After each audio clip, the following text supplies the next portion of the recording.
ہم کوئی بھی عمل پڑھتے ہیں تو اس میں اثر کیوں نہیں ہوتا؟ چند ایسی وجوہات ہوتی ہیں جن کی وجہ سے ہم ناکام ہوتے ہیں۔ وہ چند وجوہات کیا ہیں جو میں آپ کو اس ویڈیو میں بتانے والا ہوں۔ پہلا، ایسی تمام خصوصیت وجوہات پر عمل کرنا چاہیے جو عمل میں ضرور ہوں۔ نمبر دوسرا، عمل کرنے کے دوران پاک صاف رہیں۔ نمبر تیسرا، جتنا ہو سکے گناہوں سے خود کو بچائیں۔ نمبر چوتھا، عمل کرنے کے دوران جگہ اور کپڑے پاک صاف رکھیں۔ نمبر پانچواں، عمل کے دوران جلالی جمالی پرہیز کرنا ضروری ہے۔ نمبر چھواں، رجال الغائب کی سمت معلوم کر کے اس کی طرف پشت کر کے عمل پڑھنا چاہیے۔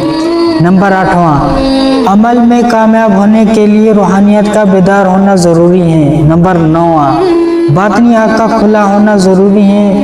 ان تمام شرائط کے علاوہ اور بھی شرائط ہیں جن پر آپ کو عمل کرنا ہوگا۔ ان تمام ویڈیوز کا لنک میں اسی ڈسکرپشن میں دے دوں گا۔ آپ ان ویڈیو کو ضرور دیکھیں تاکہ آپ کے علم میں اضافہ ہو۔ تو اس کے ساتھ میں آپ سے اجازت چاہتا ہوں۔ اللہ ہو ہم سب کا نگہبان۔